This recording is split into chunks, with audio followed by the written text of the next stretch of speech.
Concentration same हो उसे हम क्या बोलेंगे, आइसोटोनिक सॉल्यूशन। अगर दो सॉल्यूशन है, दोनों सॉल्यूशन की कंसंट्रेशन सेम है, उसे हम बोलेंगे आइसोटोनिक सॉल्यूशन। हाइपोटोनिक सॉल्यूशन कब होगा, जब सॉल्यूशन 1 की कंसंट्रेशन सॉल्यूशन 2 के कंसंट्रेशन के कंपैरिजन में कम हो, तो solution 1 will be hypotonic solution for solution number 2। Hypertonic solution कब होगा, हाइपरटोनिक सॉल्यूशन। जैसे अभी हमने इसमें एग्जांपल लिया, अगर सॉल्यूशन 1 और सॉल्यूशन 2,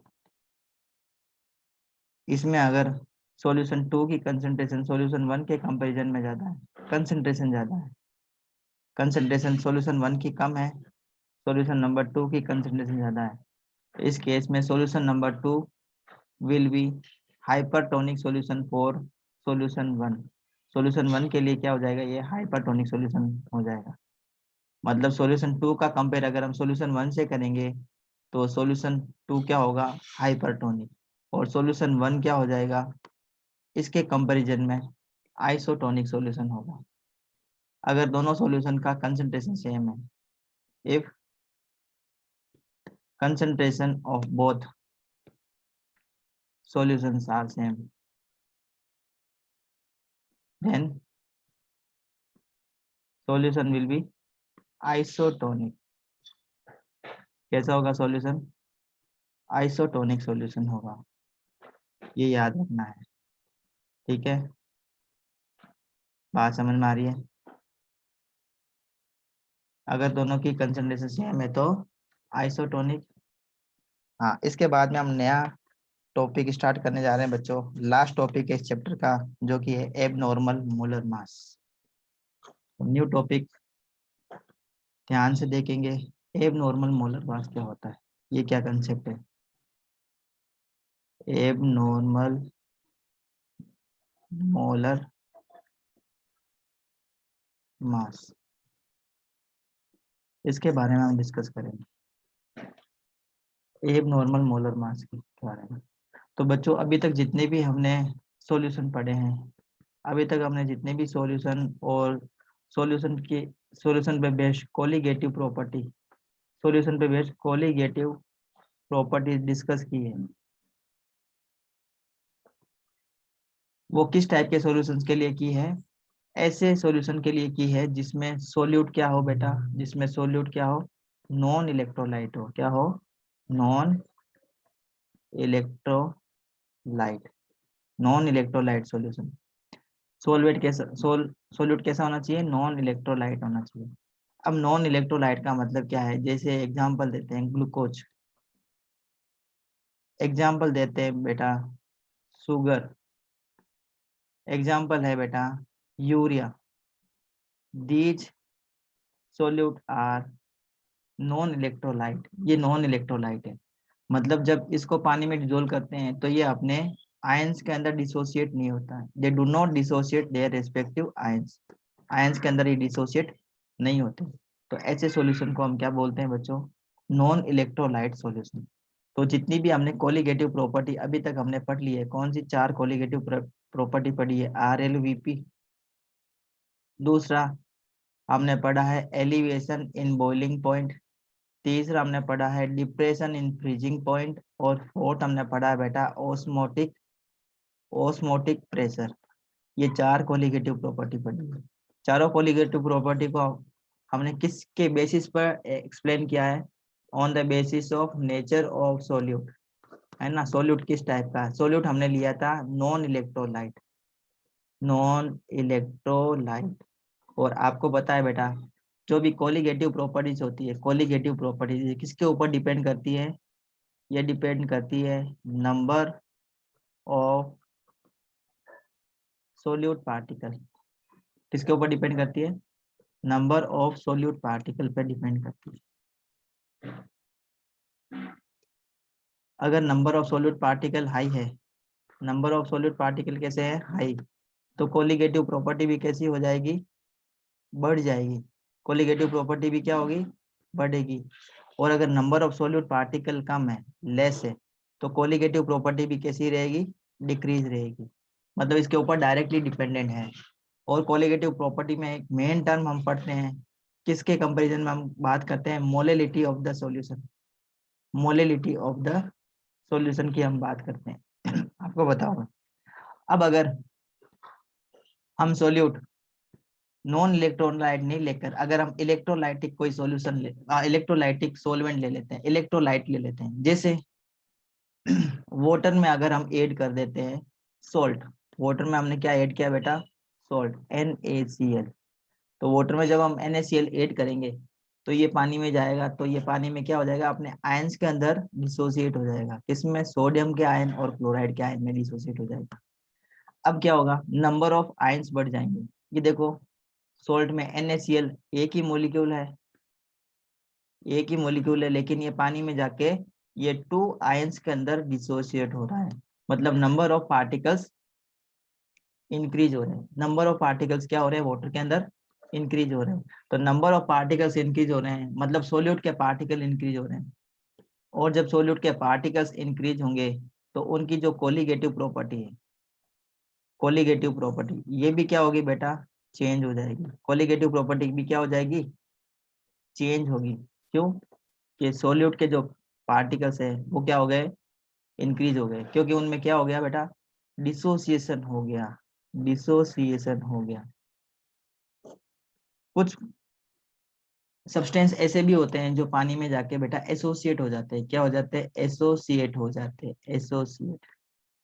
जैसे एक एग्जांपल बताता हूँ बेटा, एसिटिक एसिड, एसिटिक एसिड को अगर हम मिक्स करते हैं बेंजीन में, बेंजीन में इसको डिसोल्व करते हैं एसिटिक एसिड को, तो ये एसिटिक एसिड बेंजीन में मिक्स होके क्या बना लेगा, डाइमर बना लेगा। क्या बनाएगा, डाइमर।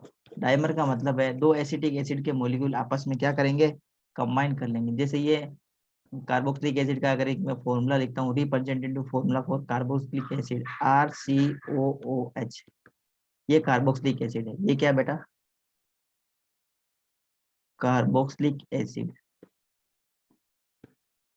COOH ये क्या है, कार्बोक्सिलिक एसिड का फंक्शनल ग्रुप है। इसको हम इस टाइप से भी लिख सकते हैं, देखो RCO और OOH, इस टाइप से भी लिख सकते हैं। तो जैसे ये कार्बोक्सिलिक एसिड, अगर R की जगह मैं क्या लगा दूं, CH3 लगा देता हूँ R की जगह, तो R की जगह CH3 लगा देंगे तो क्या एसिड बन जाएगा, ये एसिटिक एसिड बनेगा। अब इस एसिटिक एसिड को अगर हम बेंजीन में डिसोल्व करते हैं, इसको किस में डिसोल्व करें, बेंजीन में, तो बेंजीन में मिक्स होकर ये क्या करेगा, डाइमर बना लेगा। डाइमर का मतलब है दो एसिटिक एसिड के मॉलिक्यूल आपस में कंबाइन हो जाएंगे, दो एसिटिक एसिड के मॉलिक्यूल क्या हो जाएंगे बेटा, आपस में कंबाइन हो जाएंगे। इस टाइप से देखो इंटरमोलिकुलर, इसमें क्या हो जाएगा, इंटरमोलिकुलर हाइड्रोजन बॉन्डिंग हो जाएगी। ये देखो हाइड्रोजन बॉन्डिंग है ये, इस हाइड्रोजन बॉन्डिंग से दो मॉलिक्यूल आपस में क्या हो जाएंगे, चिपक जाएंगे, तो total number of molecules, total number of particles कम हो जाएंगे। Total number of particles, total number of particles in benzene will decrease, तो total number of particle benzene में डिक्रीज हो जाएंगे। अब देखो बेंजीन यहाँ पे क्या है बेटा, सोलवेंट है, और जो एसिटिक एसिड हमने इसमें डिसोल्व किया है, एसिटिक एसिड ये क्या है बेटा, सोल्यूट है ना, ये सोल्यूट है और ये सोलवेंट है। क्या बनाएंगे, सॉल्यूशन बनाएंगे, तो सॉल्यूशन के अंदर सोल्यूट के जो पार्टिकल्स है वो कम हो जाएंगे, सोल्यूट के पार्टिकल्स कम हो जाएंगे। क्यों, क्योंकि उसमें क्या हो रहा है, पार्टिकल्स में एसोसिएशन हो रहा है, तो नंबर ऑफ पार्टिकल्स कम हो जाएंगे, तो कोलिगेटिव प्रॉपर्टी भी क्या हो जाएगी बेटा, कोलिगेटिव प्रॉपर्टी डिक्रीज हो जाएगी, कोलिगेटिव प्रॉपर्टी डिक्रीज हो जाएगी। ठीक है, ये बात आपको समझ में आ गई बेटा, ये बात समझ में आई।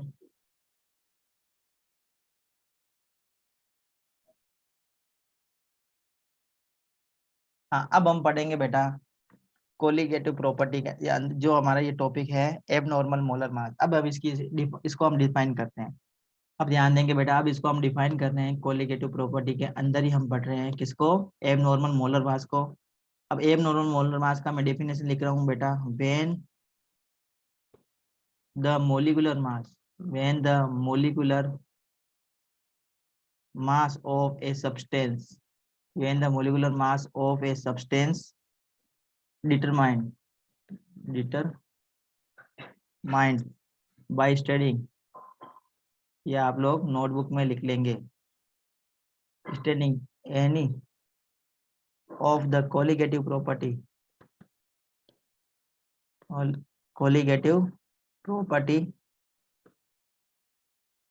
comes out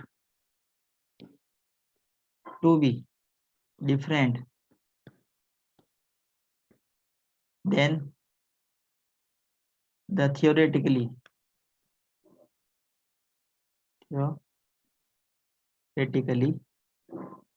value.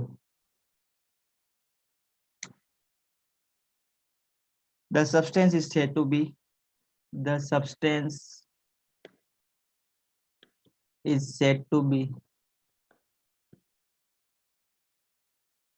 so abnormal molar mass. ये इसकी डेफिनेशन है। देखो मैंने क्या लिखा है डेफिनेशन में, when the molecular mass of a substance, when the molecular mass of a substance determined by studying of A colligative property, जब किसी भी सब्सटेंस का मोलिकुलर मास हम पता करते हैं और वो मोलिकुलर मास थियोरेटिकली जो हम एक्सप्लेन करना चाहते हैं उसकी वैल्यू से कम आता है, तो हम क्या मानते हैं कि वो जो मॉलिक्यूल है वो क्या शो कर रहा है, एबनॉर्मल मोलर मास शो कर रहा है। मतलब हमने ऑब्जर्व किया कि किसी भी सब्सटेंस का मॉलिक्यूलर मास कुछ है एक्स है, सपोज हमने मान लिया एक्स है उसका मॉलिक्यूलर मास। अब इसका मॉलिक्यूलर मास एक्स है तो इसकी जो थ्योरेटिकली वैल्यू है और इसकी जो एक्सपेरिमेंटल वैल्यू है वो क्या आ रही है, अलग अलग आ रही है। क्यों? क्योंकि जैसे ही हमने इसको पानी में डिजोल्व किया इसकी कोलिगेटिव प्रॉपर्टी चेंज होगी। जितनी इसकी कोलिगेटिव प्रॉपर्टी आनी चाहिए थी उससे या तो कम आ रही है या फिर ज्यादा आ रही है। कोलिगेटिव प्रॉपर्टी ज्यादा कब आएगी, जब ये क्या हो जाएगा, डिसोसिएट हो जाएगा। क्या हो जाएगा, ये जब डिसोसिएट होगा तो कोलिगेटिव प्रॉपर्टी इंक्रीज हो जाएगी। और अब ये जो कोई भी मॉलिक्यूल हमने डिजोल्व किया ये अगर एसोसिएट हो जाता है, ये अगर एसोसिएट हो जाता है तो कोलिगेटिव प्रॉपर्टी क्या हो जाएगी बेटा, डिक्रीज हो जाएगी। तो उस समय हम क्या बोलेंगे कि जो मॉलिक्यूल है, पर्टिकुलर मॉलिक्यूल है, वो क्या शो कर रहा है, वो एब नॉर्मल मोलर मास शो कर रहा है। तब हम उसको ये स्टेटमेंट देंगे। अब एब नॉर्मल मोलर मास कौन कौन से मॉलिक्यूल शो करते हैं या किस कंडीशन में एब नॉर्मल मोलर मास हमें पता चलेगा, तो सबसे इंपॉर्टेंट बात है, फर्स्ट पॉइंट है, when the solution is non ideal. Solution कैसा होना चाहिए बेटा, नॉन आइडियल होना चाहिए। When the solution is non ideal, non ideal solution है तब abnormal molar mass show होगा। ठीक है, that is the solution is not that is solution is not dilute. Solution कैसा, डाइल्यूट नहीं होना चाहिए, मतलब कंसंट्रेट होना चाहिए। मतलब कहने का मतलब है सॉल्यूशन मस्ट बी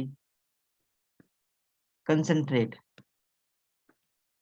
सॉल्यूशन कैसा होना चाहिए, कंसंट्रेट होना चाहिए, तब ये हम एबनॉर्मल मोलर मास को ऑब्जर्व कर सकते हैं।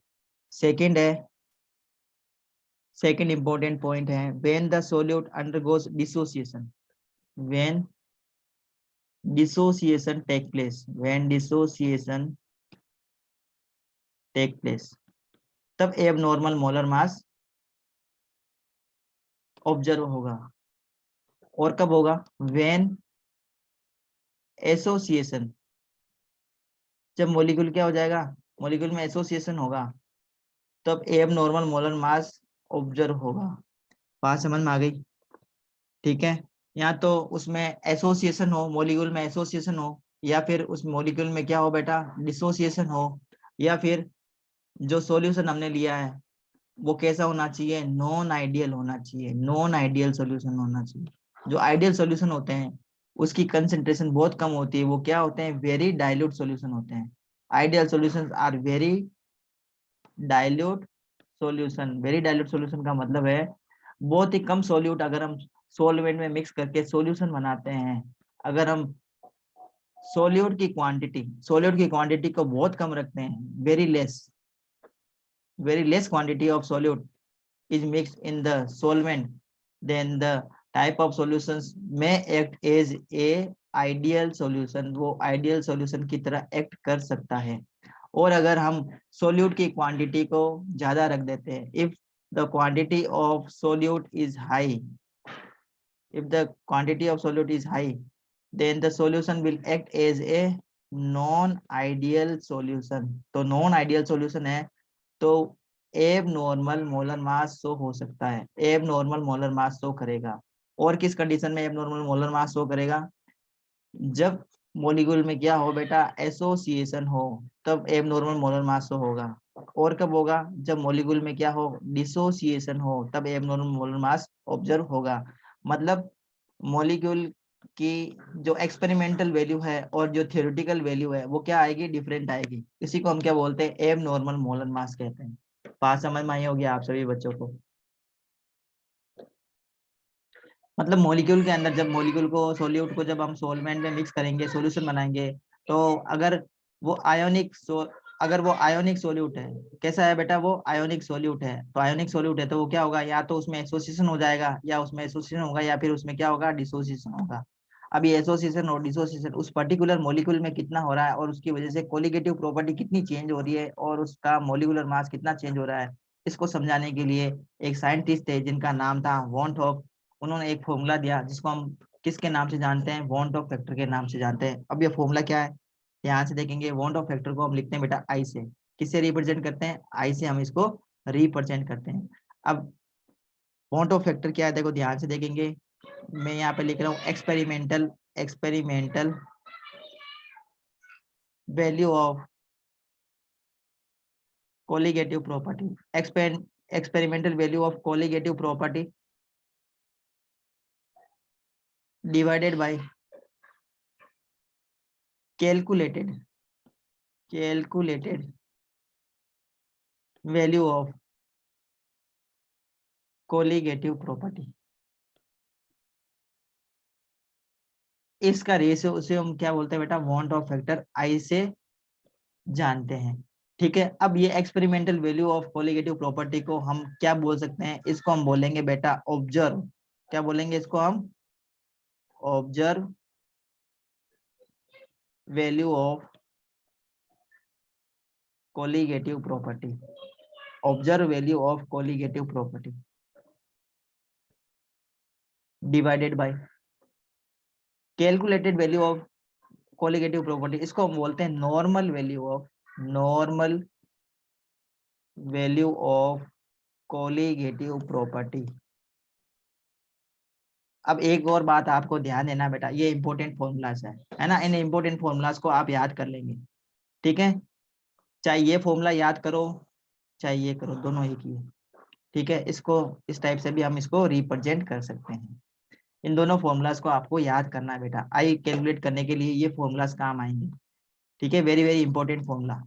अब हमें पता है बेटा कि जो कोलिगेटिव प्रॉपर्टी होती है, कोलिगेटिव प्रॉपर्टी, ये देखो ध्यान से देखेंगे, colligative property is inversely proportional, colligative property is inversely proportional, inversely proportional to the molar mass. Molar mass के इनवर्सली प्रोपोर्शनल होती है। अगर मोलिकुलर मास बढ़ता है या मोलर मास बढ़ता है, मोलिकुलर मास ही हम डिटरमाइन कर लेते हैं। अगर मोलिकुलर मास बढ़ता है, किसी भी मोलिकुल का मोलिकुलर मास बढ़ता है तो उसकी कोलिगेटिव प्रॉपर्टी कम हो जाएगी। अगर मोलिकुलर मास इंक्रीज होता है तो उसकी कोलिगेटिव प्रॉपर्टी क्या होगी, डिक्रीज हो जाएगी। ये दोनों में रिलेशन है, ध्यान देना बेटा। मोलिकुलर मास अगर इंक्रीज होगा, कोलिगेटिव प्रॉपर्टी डिक्रीज हो जाएगी, और अगर मोलिकुलर मास डिक्रीज होता है तो कोलिगेटिव प्रॉपर्टी इंक्रीज हो जाएगी। देखो बेटा कैसे, ध्यान से देखेंगे यहाँ पे NaCl, इसको मैं वाटर में ऐड करूंगा तो आपको पता है पानी में जाने से Na प्लस और Cl के अंदर डिसोसिएट हो जाएगा। NaCl का मोलर मास कितना आता है, 58.5, ये मोलर मास है NaCl का। Na का 23, Cl का 35.5, इसको ऐड करेंगे तो ये आएगी वैल्यू। ठीक है, अब जब भी इसको पानी में डिसोसिएट करेंगे तो ये Na+ में और Cl- में कन्वर्ट हो जाएगा। अब देखो यहाँ पे इसमें नंबर ऑफ मॉलिक्यूल कितना था, 1 मॉलिक्यूल है ये। सपोज हमने एक ही मॉलिक्यूल को पानी में ऐड किया, एक मॉलिक्यूल को पानी में ऐड किया तो ये अपने 2 आयंस के अंदर डिसोसिएट होगा। 2 इसने पार्टिकल बना दिए, 2 आयंस बना दिए, एक पॉजिटिव और एक नेगेटिव। अब इसका मोलर मास क्या आएगा बेटा, आप फाइंड करो। इसका मोलर मास क्या आएगा, ध्यान दो बेटा, इसका मोलर मास कितना आएगा Na+ का। इसका मोलर मास इसका निकालना, इसका मोलर मास आप लोगों को निकालना बेटा, मतलब इसका मोलर मास इससे कम ही आएगा, ठीक है। तो अब इसका देखो मोलर मास कम हो गया, मोलर मास कम हुआ तो ये देखो इनका मोलर मास कम हुआ। अब मोलर मास कम होता है तो कोलिगेटिव प्रॉपर्टी इंक्रीज होती है। कोलिगेटिव प्रॉपर्टी इंक्रीज हो रही है, कैसे हो रही है बेटा, देखो यहाँ पे सिर्फ एक ही मॉलिक्यूल था तो कोलिगेटिव प्रॉपर्टी सिर्फ एक मॉलिक्यूल की वजह से होगी। अब यहाँ पे एक जो मॉलिक्यूल है वो क्या हो गया बेटा, पानी में जाके डिसोसिएट हो गया। पानी में जाके वो डिसोसिएट हो गया, तो पानी में जाके डिसोसिएट होने से number of molecules, number of ions बढ़ गए, नंबर ऑफ आयंस बढ़ गए तो कोलिगेटिव प्रॉपर्टी क्या हो गई बेटा, इंक्रीज हो गई। क्योंकि कोलिगेटिव प्रॉपर्टी किसके ऊपर डिपेंड करती है, number of colligative property number of particles पे डिपेंड करती है। नंबर ऑफ पार्टिकल्स बढ़ गए क्योंकि क्या हुआ, डिसोसिएशन हुआ। और जब डिसोसिएशन होता है तो मोलिकुलर मास क्या हो जाएगा बेटा, लगभग हाफ के आसपास हो जाएगा, इसका कम हो जाएगा, मतलब इसका मोलिकुलर मास कम हो गया। सोडियम का कम हो गया और Cl- क्लोराइड है, इसका मोलर मास कम हो गया, इसका मोलिकुलर मास कम हो गया, ठीक है। तो मोलिकुलर मास कम हुआ, कोलिगेटिव प्रॉपर्टी बढ़ी, इसका मतलब मोलिकुलर मास कम होने से कोलिगेटिव प्रॉपर्टी बढ़ती है। और अब एक और मैं केस बता रहा हूँ बच्चों, ध्यान से सुनेंगे। मैं आपको केस बता रहा हूँ किसका, कार्बोक्सिलिक एसिड का, एसिटिक एसिड का। ये मैंने बताया है एसिटिक एसिड। इसको जब हम बेंजीन में डिसोल्व करते हैं या अगर इसको पानी में भी डिसोल्व करेंगे तो भी ये सेम कंडीशन होगी। अब मान लो हमने ले लिया 2 मोल्स ऑफ एसिटिक एसिड ले लिया, या फिर हमने ले लिया 2 मॉलिक्यूल्स ऑफ एसिटिक एसिड, और एसिटिक एसिड का मोलर मास होता है 60, ठीक है। मोलिकुलर मास कितना है इसका, 60 है, 60U, यूनिफाइड मास 60U, इसका मोलिकुलर मास एसिटिक एसिड का। जैसे एक एसिटिक एसिड के मोलिकुल का 60U है, जैसे इसको हम पानी में डिसोल्व करेंगे तो ये क्या करेगा, डाइमर बनाएगा। ये क्या बना लेगा, डाइमर बना लेगा, मतलब 2 एसिटिक एसिड के जो मोलिकुल है आपस में चिपक जाएंगे और एक ही मोलिकुल की तरह बिहेव करेगा।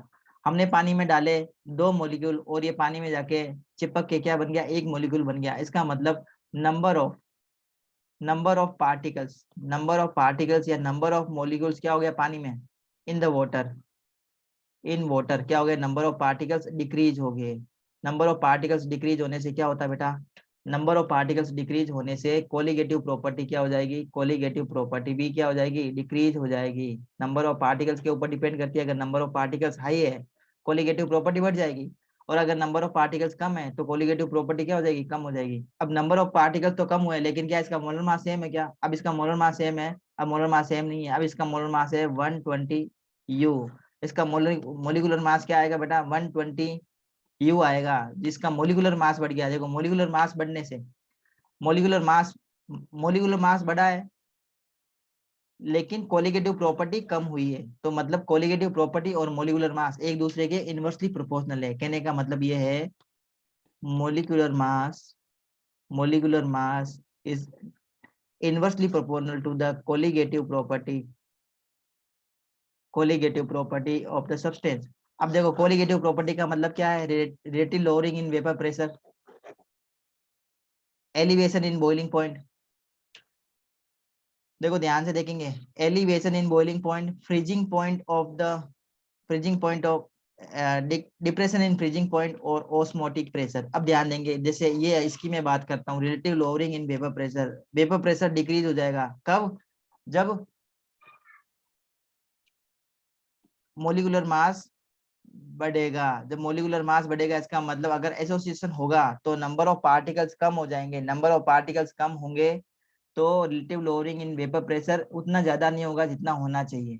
अगर एक मान लो एक मैंने NaCl का मोलिक्यूल पानी में ऐड किया, पानी में जाके ये दो आयंस के अंदर कन्वर्ट हो जाएगा, तो क्या होगा, relative lowering in vapour pressure बढ़ जाएगा।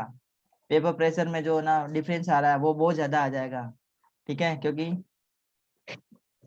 नंबर ऑफ मॉलिक्यूल, ये देखो relative lowering in vapour pressure क्या हो जाएगा बेटा, कम हो जाएगा। Relative lowering in vapour pressure यहाँ पे इस कंडीशन में क्या होगा बेटा, कम होगा, क्योंकि नंबर ऑफ आयंस बढ़ रहे हैं। ठीक है, ये बात आपको ध्यान देनी है। तो मतलब कुल मिला के आपको पॉइंट समझ में आया होगा, अगर मोलिकुलर मास बढ़ता है तो कोलिगेटिव प्रॉपर्टी कम होगी, और अगर कोलिगेटिव प्रॉपर्टी बढ़ती है तो मोलिकुलर मास इंक्रीज होता है। तो अब हम आई को और किस टाइप से फाइंड आउट कर सकते हैं। अभी मैंने बताया बेटा कि आई मतलब है want of factor. Want of factor को निकालने का फॉर्मूला मैंने आप लोगों को बता दिया। एक और फॉर्मूला मैं बता देता हूँ वांट ऑफ फैक्टर आई को फाइंड करने का, वो है MC डिवाइडेड बाई MO। ये फॉर्मूला याद रखना है, इससे हम आई फाइंड कर सकते हैं। आई का मतलब क्या है, वांट ऑफ फैक्टर हम फाइंड कर सकते हैं MC बाई MO। MC क्या है, कैलकुलेटेड मोलर मास। MC का मतलब है calculated molar molecular mass divided by MO, observe molecular mass. ये मोलिकुलर मास हम किसका ले रहे हैं बेटा, ये मोलिकुलर मास ले रहे हैं हम सोल्यूट का, ध्यान देने में। ठीक है, तो ये हो गया आई का फॉर्मूला। अब ये जो आई है ना, मोलिकुलर मास में और कोलिगेटिव प्रॉपर्टी में, दोनों में एक दूसरे में रिवर्स है। देखो मैं अब इसको समरी में लिख देता हूँ। आई इक्वल टू हो गया observe value of colligative property divided by normal value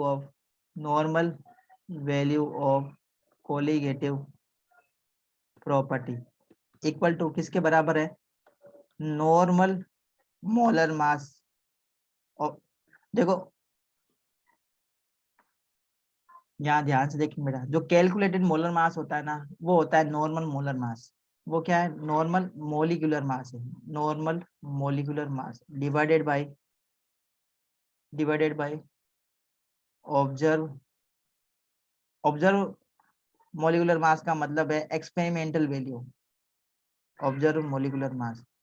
तो ये आई का वैल्यू आ गई, वांट ऑफ फैक्टर की वैल्यू आ गई।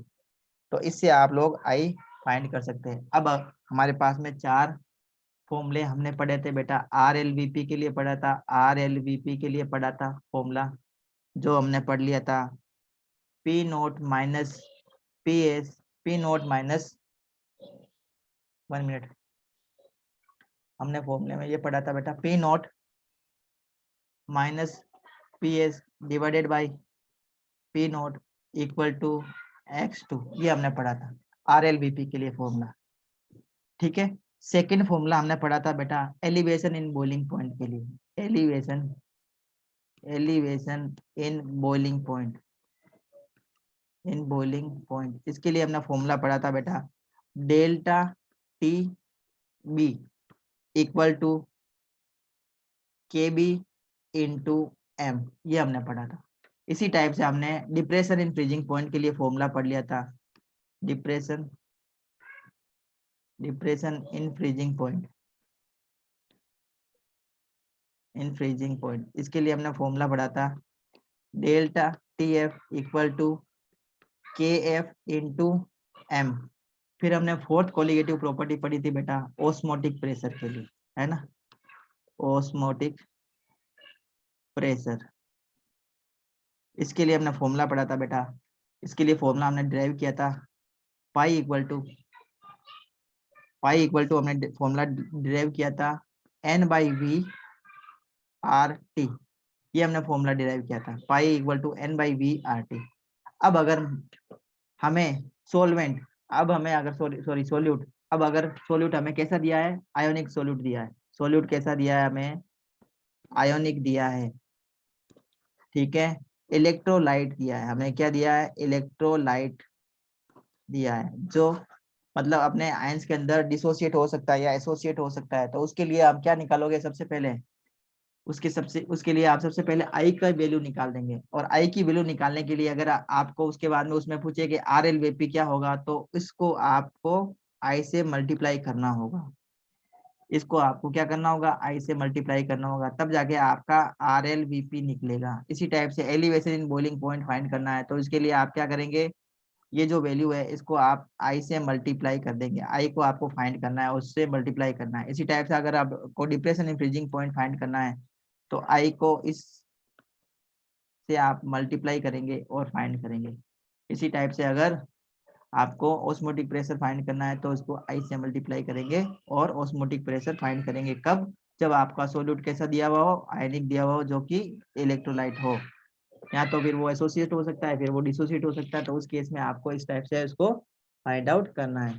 तो आई थिंक आप लोगों को समझ में आया होगा। चैप्टर हमारा बेटा कंप्लीट हो चुका है। अगर आपको कोई डाउट है तो पूछ लेना बेटा मेरे को। चैप्टर हमने कंप्लीट करवा दिया है। Chapter number 1, chapter number 2 solutions हमने कंप्लीट करवा दिया है।